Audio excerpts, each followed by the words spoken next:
Master minds commerce చదవాలనుకునే 10th inter విద్యార్థుల తొలి ఎంపిక.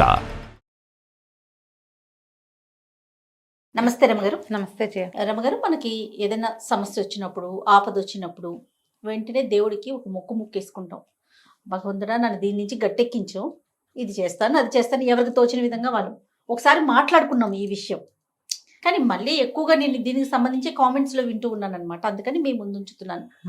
మొక్కిన మొక్కు తీర్చుకోకపోతే ఏమవుతుంది? ప్లస్ ఎక్కడికో వెళ్దాం అనుకుంటాం, అక్కడికి వెళ్ళలేకపోతాం. దగ్గరున్న చోట ముగించుకుందామని కూడా అనుకుంటాం, అదే దేవాలయం అనుకుందాం.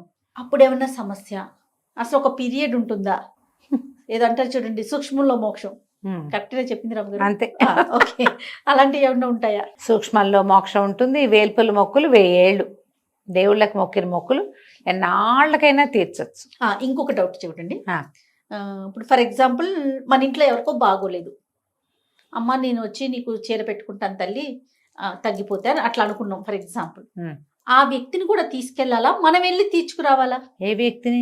ఎవరి గురించి అయితే మనం మొక్కుకున్నామో ఓహో, వాళ్ళని కూడా తీసుకుని వెళ్ళాలా? తీసుకెళ్తే మంచిదే, తీసుకెళ్ళపోయినా పర్వాలేదు. మనం మొక్కుకున్నాం కాబట్టి ఇది మనం చేయొచ్చు, పర్వాలేదు. వ్యక్తులు రాకపోతే ఏం చేస్తాం? అందుకని అలాంటివి పెట్టుకోకూడదు. ఈ వ్యక్తిని తీసుకొస్తాను అని చెప్పావనుకో, నువ్వు చెప్పింది చెప్పినట్టు చెయ్యాలి. మనం సాధారణంగా అలా చెప్పం కదా, ఏమనుకుంటాం, దేవుడా ఈ గండ నుంచి గట్టెక్కించు, నేను వస్తాను అనుకుంటాం. చాలు, అంతే, చాలా. మొక్కునేటప్పుడు ఒళ్ళు దగ్గర పెట్టుకుని మొక్కోవాలి. జయ, మనం మనుషులకి మాటిస్తాం. మామూలుగా వస్తాను రామగారు అంటావు నాకు మా ఇంటికి, నువ్వు రాలేదు, నేను నీకోసం చూస్తా, పని మానుకొని చూస్తా. నువ్వేం చేస్తావు? మర్నాడో ఆపోటేనో, సారీ రామగారు రాలేపోయాము, అదేదో వాళ్ళు వచ్చారు వీళ్ళు వచ్చారు, అది అయింది, నాకే ఏదో అయ్యింది, తలనొప్పి తీసుకొచ్చింది, చెప్తావా? చెప్పవా? చెప్తాను కదా. నువ్వు చెప్పలేదనుకో, రేపొద్దున్న నన్ను ఫేస్ చేయగలవా నువ్వు? నేనేమంటాను నిన్ను, ఈ జయ ఒకటి వస్తారంటుంది రాదు, ఈ అమ్మాయి వల్ల నా డే అంతా పాడైపోయిందని నేను ఎన్నేళ్ళైనా దాన్ని మర్చిపోను. అంతే కదా. ఏమిటి వెధవ, ఒక్క పూటకి, ఒక్క గంటకి, ఒక్క లుక్, ఒక్క విజిట్కి మనం వదలం ఎవరిని. నువ్వు భగవంతుడికి నాకు ఇంత పెద్ద కష్టం వచ్చింది, నీ కర్మానుభవం వల్ల వచ్చిన కష్టం నుంచి తప్పించమని ఆయన అడిగి, ఆయన నీకు ఒప్పుకుని సరే దీని సంగతి చూద్దామని నిన్ను పెద్ద గుండెల్లో పడేయకుండా ఏదో కాస్త గట్టు మీద కాలు తొట్టుపడి పడేలాగా నిన్ను చేస్తే, నువ్వేం చెప్పావో అది చెయ్యవా? చెయ్యొద్దు కదా, చెయ్యాల్సిందే. మానేస్తామని అంటే ఎట్లా? తీర్చకపోతే ఏమవుతుంది అంటే, అసలు నిన్నెవడు మొక్కోమన్నాడు? ఏం కాదు, అలాంటివి ఏమి ఉండవని రాశారు. మొన్న బోల్డని కామెంట్లు చదివాను నేను దాని మీద. ఏం కాదు, వీళ్ళు అలాగే నేనేం భయపెట్టను, అసలు నేను భయపెట్టను. నువ్వు ఒకరికి మాట ఇచ్చావు, నువ్వు మాట నిలబెట్టుకుంటావా నిలబెట్టుకోవా? ఒకటి, నిలబెట్టుకోలేవు, మాటలు ఇవ్వకు. నువ్వెందుకు మాట ఇస్తావు? ఊరుకోవచ్చుగా, నువ్వే మానవ ప్రయత్నం చేసుకోవచ్చుగా, నీకు కుదిరిందే చేసుకోవచ్చుగా. నీకు కుదరంది, నువ్వు చేయలేనిది, దుష్కరమైనది ఎందుకు అడుగుతావు? ఎందుకు చెప్తావు? చెప్పేటప్పుడేమో బారు బూరు 36 చెప్తావు, చేసేటప్పుడు ఒకటి చేస్తా, అది నాకు కుదరలేదు, ఇది నాకు కుదరలేదు, మా ఆయన ఒప్పుకోలేదు, మా అమ్మాయి రాదు, మా ఇంట్లో వాళ్ళు ఎవరు సహకరించరు, నాకు సమయం సరిపోవట్లేదు, మర్చిపోయాను, ఆ వేగంలో ఉద్వేగంలో అనేసుకుని తర్వాత మర్చిపోతావా? అన్ని మొక్కేసుకుంటావా? ఇన్ని చోట్లకా చేసేది? ఎందుకు చెప్పు? మేమేమన్నా బలవంత పెట్టాము? అది ఇప్పుడు నేనైతే జయ మా ఇంటికి రా అని పిలిచాను నేను, నువ్వు వస్తానన్నావు, నువ్వు నేను 2 మనుషులవే కాబట్టి ఇక్కడ ఇద్దరం. ఇప్పుడు భగవంతుడు నిన్ను అడగలేదుగా, అస్సలు నువ్వే పోయి ఆయన వాకిట్లో నుంచి అడిగావు కదా, అవునా? తీర్చాలి, ఇంతే, శిలాశాసనం ఇది. తీర్చకుండా కుదరదు. దానికి అమెండ్మెంట్లు ఏం చేసుకుంటామమ్మా? అంత పై ఊరు వెళ్ళలేవు, ఇక్కడున్న వెంకటేశ్వర స్వామి గుళ్ళో తీర్చుకో, మొక్కు తీర్చేసి తర్వాత ఎప్పుడో కుదిరినప్పుడు వెళ్దువు గాని, కుదరలేదు వచ్చేసారి పుట్టి మళ్ళీ వెళ్దువు గాని అక్కడికి. మొక్కుకి తప్పదు. ఇప్పుడు ఇంకోటి, ఏదో ఇంత ఇస్తానన్నావు, పెద్దది ఇస్తావు, 1 లక్ష రూపాయలు ఇచ్చేస్తానన్నావు, ఇవ్వు. లక్షలు మొక్కకు, 5దో 10దో మొక్కు చెయ్యి, ఇది తప్పదు. ఇది అంటే వీళ్ళనే తీసుకెళ్ళాలా, పిల్లాడి కోసం మొక్కున్నాను పిల్లాడిని తీసుకెళ్ళాలంటే కుదిరితే పిల్లాడిని తీసుకెళ్ళు, లేకపోతే నువ్వు వెళ్ళు, తీర్చవలసిందే, అందులో ఎటువంటి మార్పు లేదు. ఇప్పుడు నువ్వు తీర్చలేదనుకో, మనకు ఒక లెక్క ఉంది, భగవంతుడు తీసుకుంటాడు నీ దగ్గర. ఆయనకు కూడా పంతం ఉంటుంది రమ్మగారు మన మీద? ఖచ్చితంగా ఉంటుంది. ఆయనకు కాదు, సమయానికి ఉంటుంది. నువ్వు ఒక ఈయనకి ఇస్తానని చెప్పినప్పుడు ఆ, నువ్వు ఇచ్చి తీరకపోతే ఇచ్చేలాగా నిన్ను చేస్తుంది అది సమయం. భగవంతుడికి పంతం కాదు, ఇది కాలానికి పంతం. నేను ఇస్తానని చెప్పి నువ్వు కర్మబంధంలో చిక్కుకున్నావు, ఆ బంధం అలాంటిది. కర్మలు నిన్ను వదలవు అని ఎన్నిసార్లు చెప్పుకున్నావమ్మా? అవును. మొక్కు కూడా కర్మే కాదు, మొక్కు కూడా కర్మలే. నువ్వు మా ఇంటికి వస్తానని చెప్పడం ఎట్లా కర్మో, దేవాలయానికి వస్తానని చెప్పడం బలీయమైన కర్మ. అది అసలు వదలదు నిన్ను. నేనైనా వదిలేస్తా, వస్తానన్నావు రాలేదంట, అంతే. అంతకంటే నేను చేసేదేం లేదు. కానీ ఒప్పుకోదు కాలం, వచ్చేలాగా చేస్తుందమ్మా, అంతే. ఇంకా ఆలోచింప చేసేలాగా ఉంది రమ్మగారు. మీరు ఆలోచించండి. అందుకని ఏదైనా మొక్కుకునేటప్పుడు విపత్కర పరిస్థితి వచ్చినప్పుడు సమీపంలో మొక్కుకోండి. ఉద్వేగంగా అయిపోయి మీరు ఎక్కడికైనా మొక్కితే ఎవరికైనా చెప్పండి, అప్పుడు మీరు మర్చిపోకుండా ఉంటారు. మొక్కటం అంటే మాట ఇవ్వటం అమ్మా. మాట ఇస్తే దాన్ని నిలబెట్టుకోవాలి, ఇంతే. ఇదే సూత్రం, ఇంకేం లేదు అందులో. మొక్కు దైవము కాదు, మాట నిలబెట్టుకోవడం అంతే. ఎవరితోటైనా నిలబెట్టుకోవాల్సిందే మనం.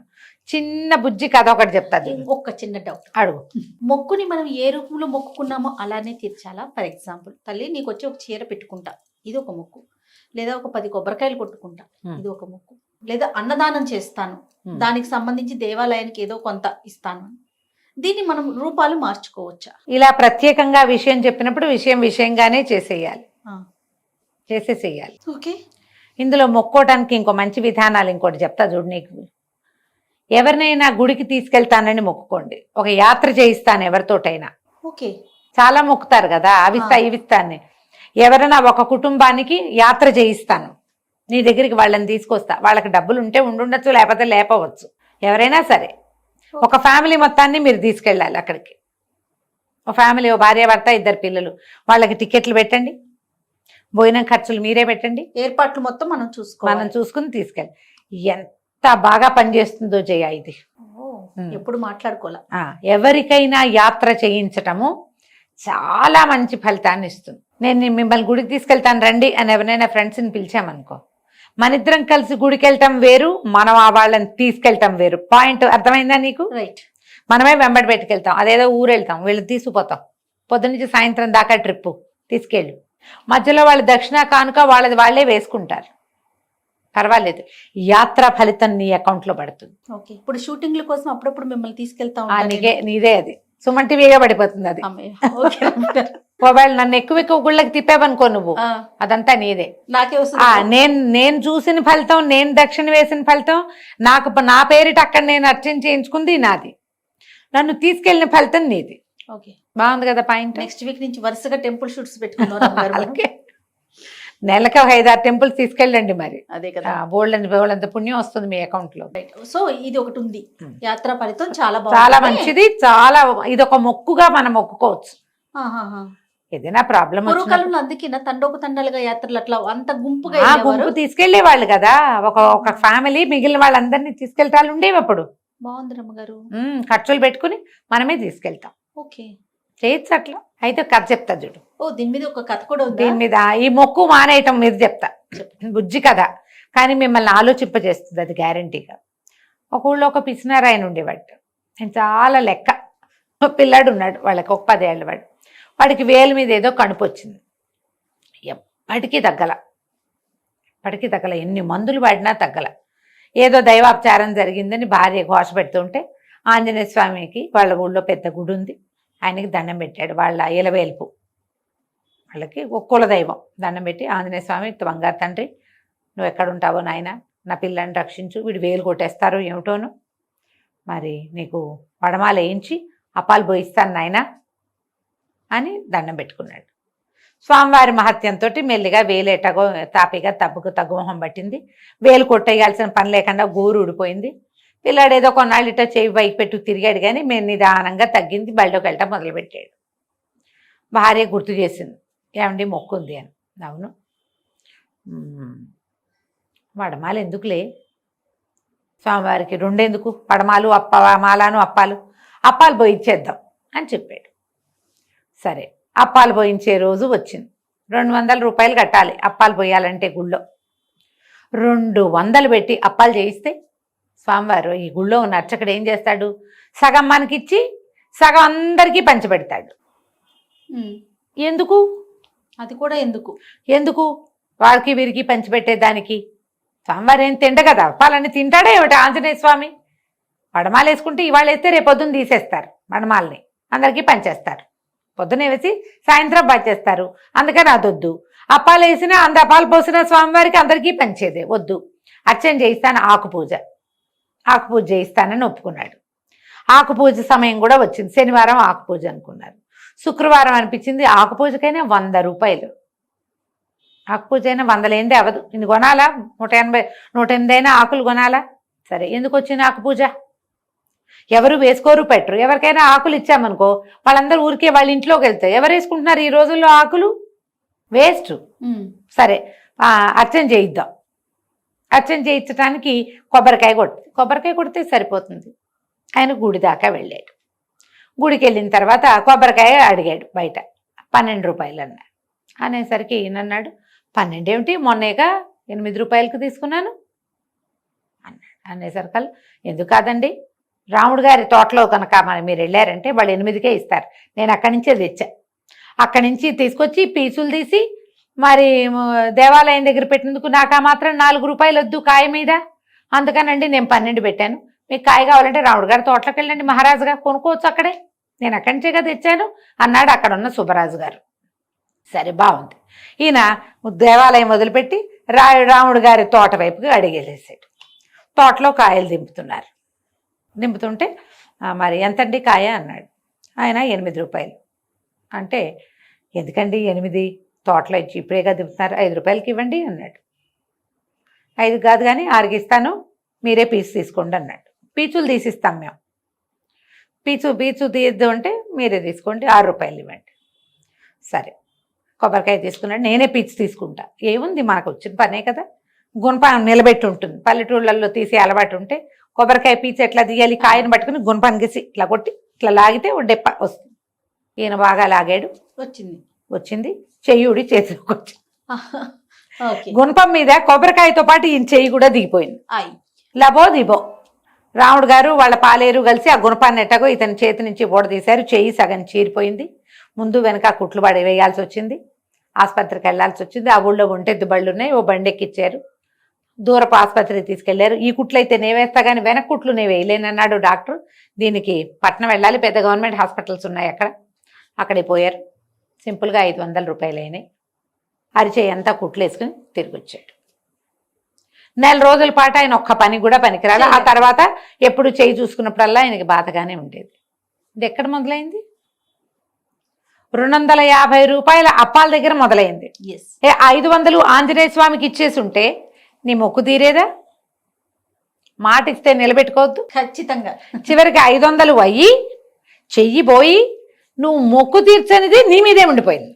4 రోజుల పాటు ఉండిపోయి ఇంత పోయి ఇది పోయినా పోనీ అప్పక్కడ మొక్క అక్కడ తీరిపోయిందా అంటే అది అక్కడే ఉంది, ఇది వచ్చింది. అంచేత ఆలోచించి మొక్కులు మొక్కండి. మొక్కులు తీర్చవలేను. మొక్కులు తీర్చకపోయినా పర్వాలేదని మీకు ఎవరైనా చెప్తే మిమ్మల్ని మాట తప్పమని చెప్తున్నట్టు.